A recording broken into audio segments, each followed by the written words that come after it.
Hi, Missy K here on the Book Fix. Today my review is of Ladylord by Sasha Miller. This book is a book that I should have loved, and I didn't. And I'll tell you why. Just so you know, there's going to be lots of spoilers. This book has been out for 18 years, and most of my problems with it are very spoilery. So, the deal is, it's called Ladylord because there's this woman and she is the daughter of the lord of this country or of this province, and he says, "So I don't have any sons. You're my son. You can be lord after me." And everybody knows that she's a woman, but she's going to hold the position basically. She's going to basically hold the position of son and be the lord of this province. But she has to be confirmed by basically the emperor of this place. And I should mention, if you couldn't tell by the cover, that this is I'm going to say East Asian-y culture.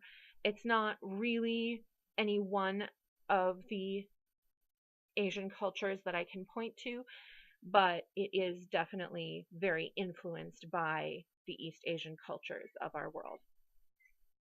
So she has to go and be confirmed by the emperor, and the emperor says, "Sure, do this really, really difficult thing for me. Go and get this dragon egg from the dragon's nest, and then I'll confirm you." And so she says, "All right, I guess I will." This is the main plot, I guess. It feels like the book didn't really know where it was going, because this seems like the main plot, but it also is very meandering in a lot of ways, and there's also this whole subplot about the fact that she can't have sex until she is confirmed as the First Lord, because this prophecy says so. And whenever they mention it, it's always like, "Oh yeah, because of the prophecy." And that's it. There's nothing else. The prophecy is never quoted. It's just like, "Oh yeah, so there's this prophecy."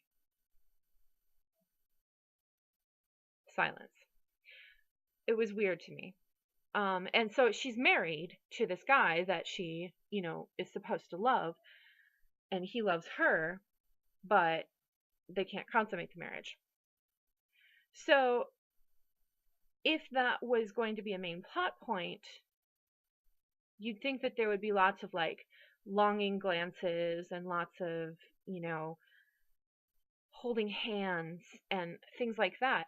But no, like he's traveling in her entourage for this mission, for this quest that she's on, and they barely interact. Every once in a while it says something about, "Oh yeah, Ivo was shooting his bow because he's a really good archer." And that's it. There's like one scene where they are thinking longing thoughts about each other. So it felt like that was really shoehorned in. I thought it felt like it was meant to be a much bigger plot point than it actually ended up being, because that's the last scene of the book is, "Oh yeah, they get to consummate their marriage now."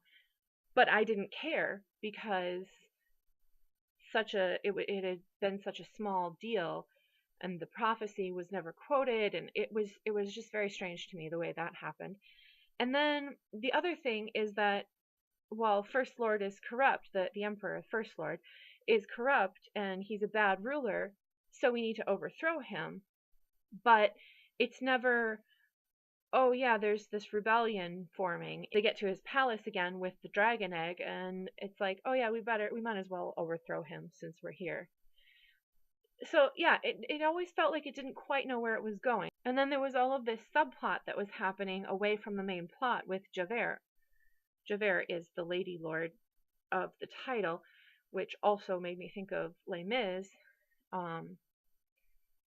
even though it's spelled different, but that's how I pronounced it. Anyway, so there's all of this subplot where it's stuff happening in other provinces or back at Third Province where she is going to eventually rule.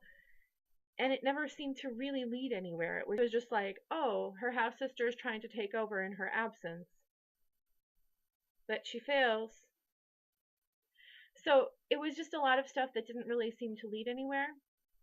The other thing is, the dragon egg that they were meaning to get, if you, I guess, process the dragon egg in the correct way, then it becomes a dragon man, which is like a man who's shaped like a very large human, but has scaly skin, doesn't speak, but can communicate mentally, and they're supposed to be like very loyal warriors, but they're basically slaves.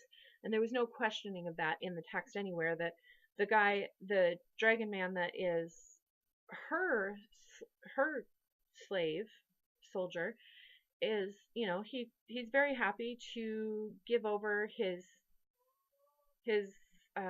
son, he calls him, egg, to the new emperor, because he's, it seems like this race is basically, meant to be slaves, and that's always kind of an iffy proposition to put in your fantasy world.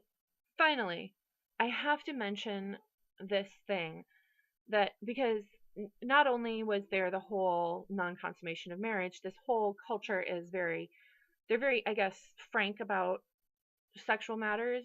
And at one point, Javert is given a gift of basically a box of sex toys, I guess, by another character.